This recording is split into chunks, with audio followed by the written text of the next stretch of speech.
Hi friends, நம்ம ஆன்மீக கதைகளில் சுந்தரகாண்டம் கதைகளை பார்த்துட்ருக்கோம். அந்த வகையில் போன வார தொடர்ச்சியை இந்த வாரம் நம்ம பார்க்க போகிறோம். வாங்க, போன வாரம் கதை எதோட முடிந்தது அப்படிங்கிறத பார்ப்போம். அஞ்சனை முன்னாடி நின்றுட்டு இருந்த வாயு, என் வசம் இருந்த சிவ ஒளி பார்வதி தான் உன்னுள் பெருக போகிறது.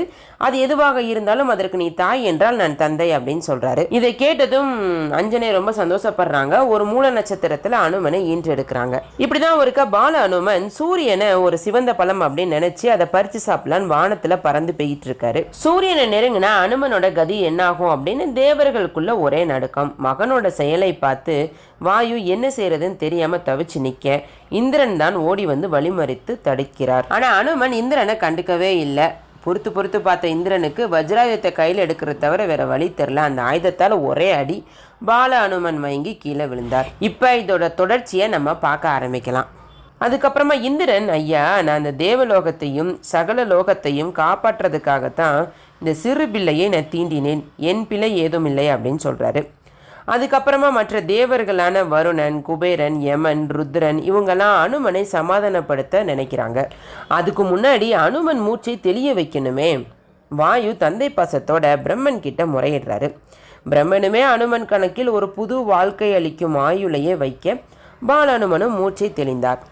அப்பயே பிரம்மன் சொல்லிட்டாரு, சிவசக்தி அம்சத்துடன் பிரம்மலிபியும் சேர்ந்துருச்சு, இனி இது திருமாலுடன் சேர வேண்டியது தான் பாக்கி அப்படின்னு சொல்லிட்டாரு. பிரம்மா சொன்னதோட பொருள் எல்லாருக்குமே புரிஞ்சு போச்சு. பூலோகத்துல திருமால் ராமனாக அவதாரம் எடுக்க போகிறார். சிவபக்தனான ராவணன் அகந்தையோடு அரக்கர் குலம்தான் உயர்ந்தது அப்படிங்கிற எண்ணத்தில் இருந்துட்டு வராரு.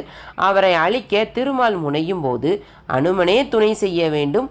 உலகில் ஒரு அறப்பணி நடக்க போகிறது, இதில் நம்ம பங்கும் சேரணும் அப்படின்னு நினச்சிக்கிட்டு தான் குபேரன், யமன், சூரியன், இந்திரன் ஒருத்தர் பாக்கி இல்லாமல் அவங்கவுங்க பங்குக்கு வரங்களை வாரி வாரி கொடுக்குறாங்க.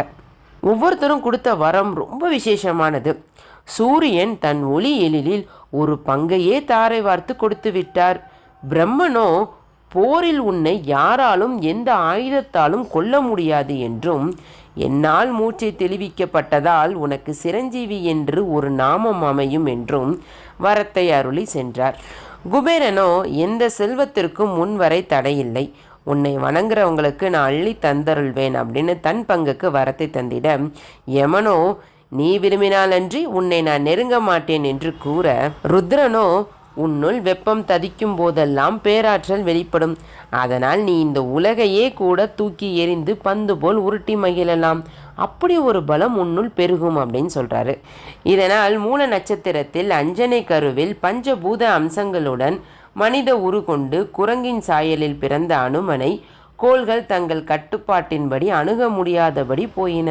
அது மட்டுமல்ல, அனுமனை சரணடைந்தவர்களுக்கும் கோள்கள் செயலிலுக்கும் ஒரு பேரருளும் அனுமனிடம் இருந்தது. கூட்டி கழிச்சு பார்த்தா கேசரியின் சிவபக்தி, அஞ்சனையின் மால் பக்தி, வாயுவின் பேருதவி, இம்மூன்றால் உயிரான சிவசக்தி அம்சமாகிட, உடலானது திருமாலின் அம்சமாகிட, இந்த இரண்டையும் இணைத்த வாயு தேவர்கள் அவங்களுக்குரிய சிறப்புகளை வரமாக அளித்திட, உலகத்தின் ஒப்பு உயர்வற்ற சக்தியாக இணையில்லா அருள் அம்சமாக அனுமன் உருத்திரண்டார் அப்படிங்கிறதே அனுமன் பிறப்பின் சூட்சமம். இப்படியான சர்வ சக்திக்கும் காலம் ஒரு பூட்டினை போட்டது. ஹாய் ஃப்ரெண்ட்ஸ், உங்களுக்கு இந்த பகுதி பிடிச்சிருந்ததா? அனுமன் பிறப்பின் சூட்சமங்கள் என்னங்கிறத பார்த்தோம். இதோட தொடர்ச்சியை நம்ம அடுத்த வாரம் பார்க்கலாம். இந்த வீடியோ உங்களுக்கு பிடிச்சிருந்தது அப்படின்னா உங்கள் ஃப்ரெண்ட்ஸ் கூட ஷேர் பண்ணுங்கள், லைக் பண்ணுங்கள், விருதை பொண்ணு சேனலை சப்ஸ்கிரைப் பண்ணுங்கள். நன்றி, வணக்கம்.